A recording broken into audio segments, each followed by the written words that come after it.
Welcome, ladies and gentlemen. Thank you for joining me. This presentation is about a very important anomaly that has occurred with regard to COVID deaths in the world. We are going to point out a fact that many folks haven't even heard of before, because the media seems to be purposefully blacking out this information. Does anyone out there know what the running total for COVID deaths in Japan is as of June 23rd, 2020?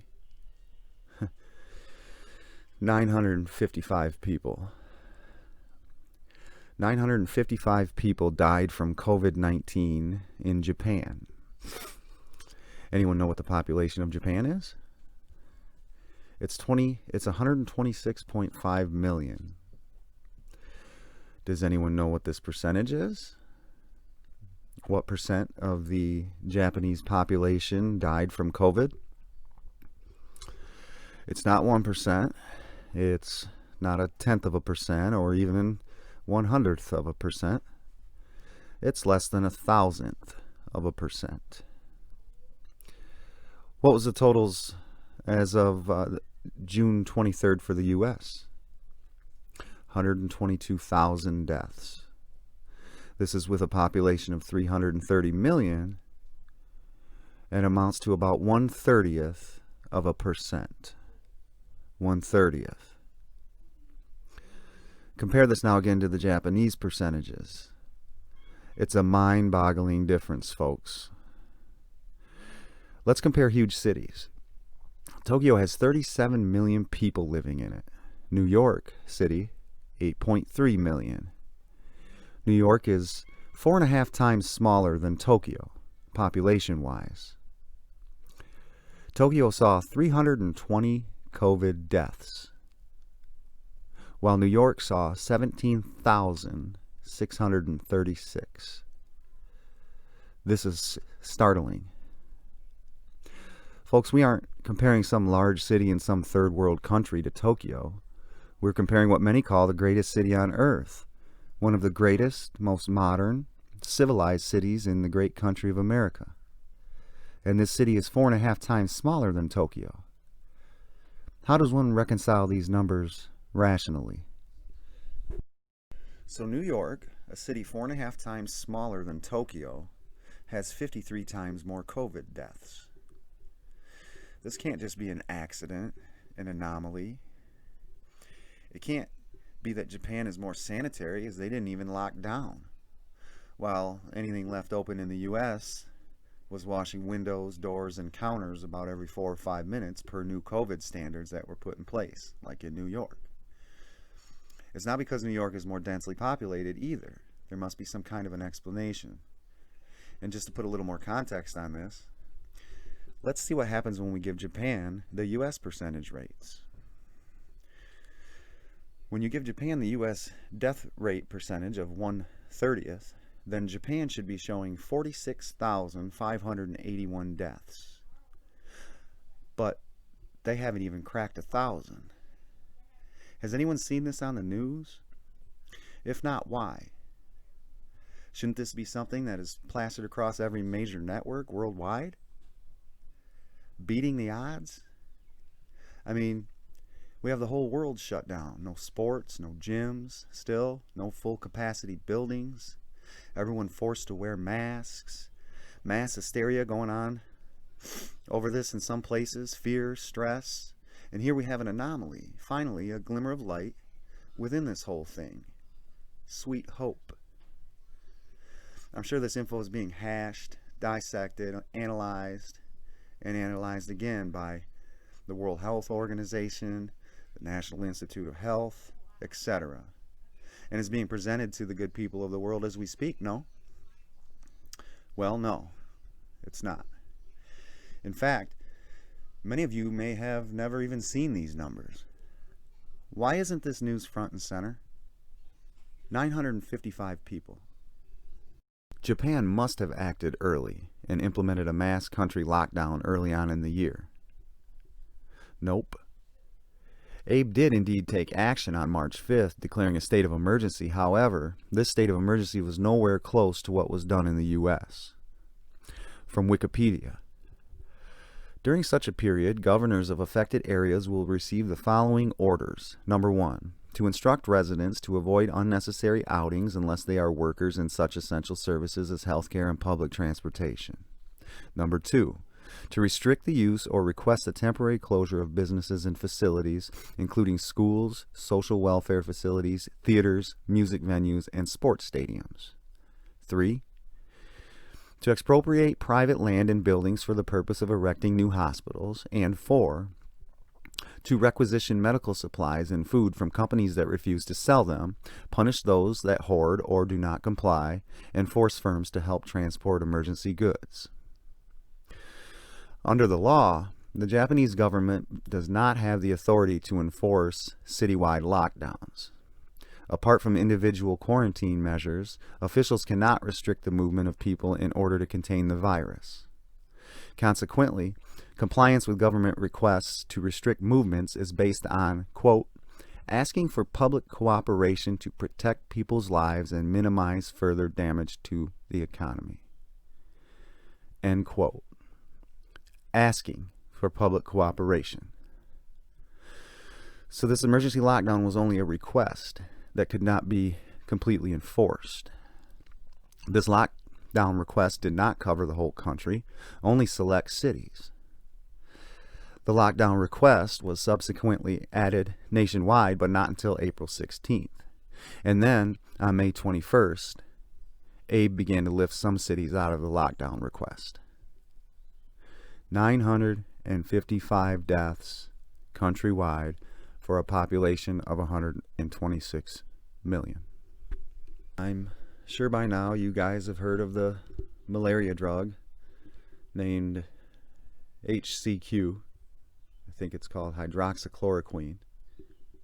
It's been prescribed for malaria for about 80 years now.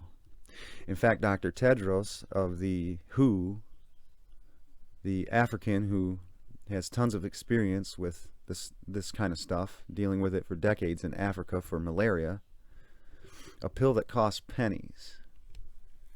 Our president was taking it. Here's a Daily Caller article about it from May 18th. The president says, a lot of good things have come out about the hydroxychloroquine, he told reporters gathered in the White House cabinet room. You'd be surprised at how many people are taking it, especially the frontline workers before you catch it. The frontline workers, many are taking it. I happen to be taking it. Hydroxychloroquine, right now. Yeah, a couple weeks ago I started taking it. If it is not good, I will tell you, right? He continued. I'm not going to get hurt by it. It has been around for 40 years. I've taken it for about a week and a half now, and I'm still here. Here's an article from Gateway Pundit. The headline reads, President of El Salvador announces that he is taking hydroxychloroquine. Says, most world leaders doing the same. And here's a Breitbart article about the UK doing something similar. It says, UK follows Trump's lead, 10,000 health workers to trial hydroxychloroquine as preventative. Now, here's an article from The Hill about U.S. hospitals not using hydroxychloroquine. A few main points are, New York's largest healthcare system stopped most prescriptions of hydroxychloroquine. Earlier this week, the anti-malarial drug was banned in France and reviewed in Italy and Belgium. The article reads, multiple U.S. hospitals are reportedly restricting their use of hydroxychloroquine, the controversial anti-malaria drug the U.S. Food and Drug Administration approved to treat severe coronavirus illnesses, as recent studies have documented its adverse health effects and limited benefits. Reuters reports that several hospitals have confirmed that they have halted using hydroxychloroquine to treat coronavirus patients, and that orders for the drug have fallen since its peak in late March. This news comes as multiple European medical institutions have either banned or issued strong warnings regarding the drug's ability to help ailing coronavirus patients versus its capacity to improve patients' conditions. All a bunch of crap. Now, I'll point out here that these European countries cited here are cabal, sun, Satan, worshiper-controlled so this makes sense. Now that we've done some slight digging around, one might be asking themselves why this drug isn't being used in every country in the world. How can we be told that this drug is unknown or unsafe when it's been being used for 65 years to treat malaria? How can, on May 21st, Nancy Pelosi say this, straight-faced to the American public? Quote, "I would rather he not be taking something that has not been approved by the scientists, especially in his age group." End quote. Now back to Japan. Maybe someone out there could help me out. I've searched and searched and searched, and I can't find a thing on Japan using hydro for frontline staff or for normal patients. I found only this one article here from Mainichi from March 17th. This article is headlined, "Development of Coronavirus Treatment Advancing in Japan with Existing Meds." It has one small paragraph about hydroxychloroquine. It reads, "Hydroxychloroquine, or Plaquenil, which was developed to treat malaria, is a similar sort of medicine. When it was given to a male coronavirus disease patient in his 60s who was receiving dialysis treatment due to diabetes, his fever of over 38 degrees Celsius went down after 3 days, and his symptoms of pneumonia also improved. It is expected he can be released from the hospital if he tests negative for the virus." I found no follow-up on this article whatsoever. If you get a chance, I'll leave the article in the video description. Go read it. It talks about all the different 5 or 6 drugs that Japan was testing, and you'll see that the part about HCQ is one of the smallest and absolutely the most vague description given compared to the other potential drugs. Now, when you search for HCQ in other countries other than Japan, you get hundreds of articles. But to search HCQ being used in some way in Japan, we get one, the one I just read. Why? So I refined my search and typed hydroxychloroquine used as prophylaxis in Japan, and I get one article from the June 2012 edition of the Journal of Rheumatoid entitled "Use of Hydroxychloroquine in Japan," and that's it. I search HCQ for frontline workers, and I get an article for about a dozen or more different industrialized countries talking about them using it or testing it for use on frontline workers, but not in Japan. It's almost as if there's a blackout on its use in Japan. And that's what this video is really about. First, to get out the word that a city of almost 40 million had only 320 deaths, and then to ask the question, of which the satanic media should be hammering, is why? From a March 25th Asian Times article. The headline reads, "Japan's winning its quiet fight against COVID-19. Listen to this excerpt from the article. "France, Italy, and parts of the United States are in lockdown. Streets are silent, shops are shut, fear reigns. It's a grim COVID-19 spring. But not so in Japan. As the weather warms up, people are gathering in droves to get drunk under the blossoming cherry trees. Some restaurants are offering 30%, quote, beat the coronavirus, end quote, discounts. Public transport is even full, and even amusement parks are reopening. So why aren't more people dying? Japan has recorded a mere 49 deaths from COVID-19. Now this is at the time of this article, March 25th. The answer is not simple. Multiple factors are at work. However, a Japanese official who gave an off-the-record briefing to the Asian Times suggested that a, quote, don't ask, don't tell strategy, end quote. Did you catch that, ladies and gentlemen? A Japanese official gave an off-the-record statement to the Asian Times and suggested that it's a don't ask, don't tell strategy. Maybe he's telling the truth. This wouldn't be a proper report on this subject if I don't mention a few other factors also.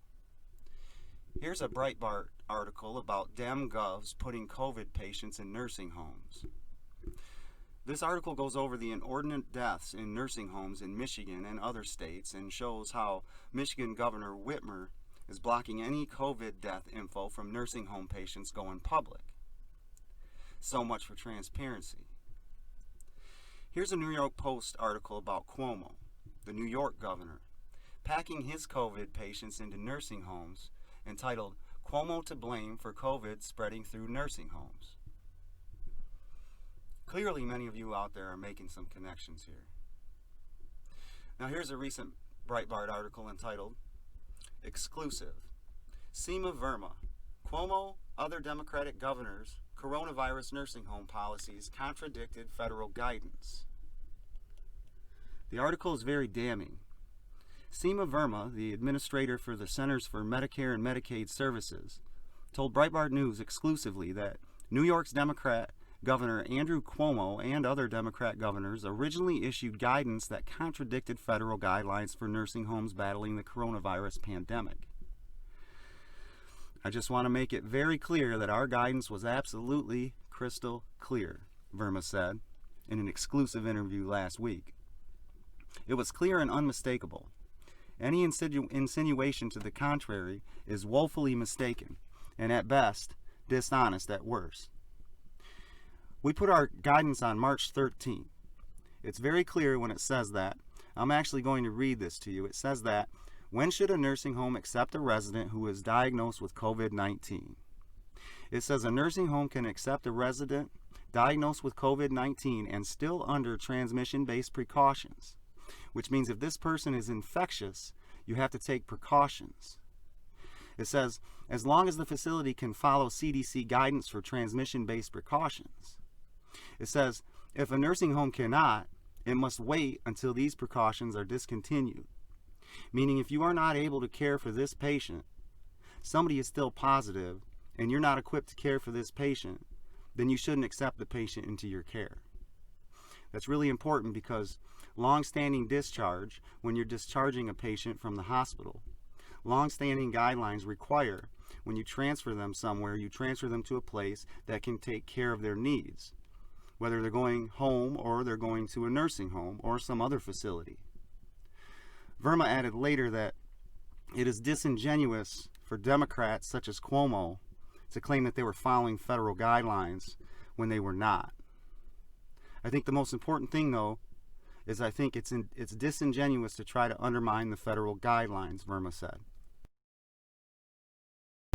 They were absolutely clear, and nursing homes across the country adhered to those, and that's what we've seen at the vast majority of nursing homes. I just don't think we should ever put a nursing home in a situation or a patient where we force them to take a patient they are not prepared to care for. That not only jeopardizes the patient, but it jeopardizes the health and safety of every single resident in that nursing home. This article clearly shows that Cuomo, among other Democrat governors like Gretchen Whitmer, ignored federal guidelines with regard to COVID in nursing homes and sent thousands of our grandpas, grandmas, mothers, and fathers to their deaths. In a Luciferian world, the ones that we are taught to trust the most are the most evil. Finally, most folks who are listening to this understand that the entrenched Satan worshippers throughout the U.S. medical apparatus are taking normal yearly flu deaths and lumping them in as COVID. Here's an article from a local news station in Iowa entitled, CDC says lab-confirmed flu cases were low during 2019 and 20. And the article estimated the rate to fall into the 24 to 62,000 range as far as dead. And ladies and gentlemen, let's not be sheeple here. This number, when honestly figured and officially released to the public, will show the flu number to be at the very low end of this estimate. When it's all said and done, 2019 and 20 will show very low flu totals, and we all know why this will be. Here's some perspective.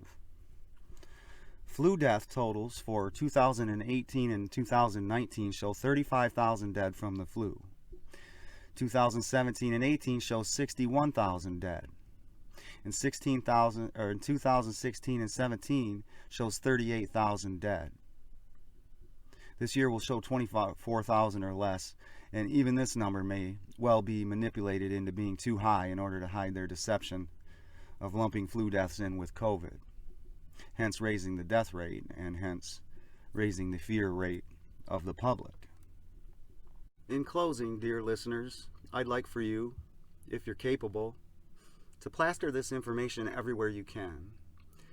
Shine a light onto these lies and deceptions and try to get an answer to why in the hell, how in the hell it's possible for two modern cities, one, a city of almost 40 million, to have only 320 deaths, while a city of only 8.5 million can have 18,000 dead. My opinion, for what it's worth, is that COVID isn't or wasn't nearly as bad as the Luciferians will have us believe. And the numbers in the U.S. are higher for a couple reasons, all purposefully done in order to get the death rates higher no matter what. First, they started lumping elderly COVID patients back into the nursing homes. So far, with the rough data available, it looks like almost 85% of COVID deaths are of senior citizens. Pumping these patients back into these homes is an absolute dumpster fire of an idea, and in the least should be considered negligent homicide for each elderly person dead. Secondly, they seem to have been able to take many flu or flu complication deaths, like pneumonia, along with other non-COVID related deaths, and categorize them into the COVID death column, pushing the death totals higher, further scaring the world's citizens and thus laying down a narrative that allows for mail-in voting due to the virus. And lastly, the U.S. government and the medical establishment didn't allow, and in some states like Michigan, banned doctors from being allowed to prescribe hydro to COVID patients due to their claim that the drug isn't safe, or that it hasn't been fully vetted, even though this drug has been prescribed for at least the last 60 years for malaria. Even the President of the United States and many, many other world leaders are taking it. And as the President said, many frontline workers were taking it as a preventative measure. And speaking of the millions of frontline workers, as we see every satanic news organization having a running death total at any given minute, with their sensational coverage of this victim, this heartfelt story, that sad story, where are all the reports about the millions of frontline staff that are dying from this? Must be hundreds or thousands by the day, no? This virus is so bad, so dangerous, so contagious that we shut the whole world down. You can bet your ass that the sun worshippers would be all over these stories. Except the problem is that there are no stories like this. No sad stories of this hero or that hero that lost their life working those front lines day to day. It's because they aren't dying, folks. The truth is that only the very old and very ill people are dying from this, exactly like a normal yearly flu. I want to close by reminding everyone listening to this broadcast that what we have experienced with this virus is literally mass murder by our government, local D leaders, our medical establishment, and our major news networks. And we're going to have to do something about this. If you enjoyed this presentation, please like, share, and subscribe.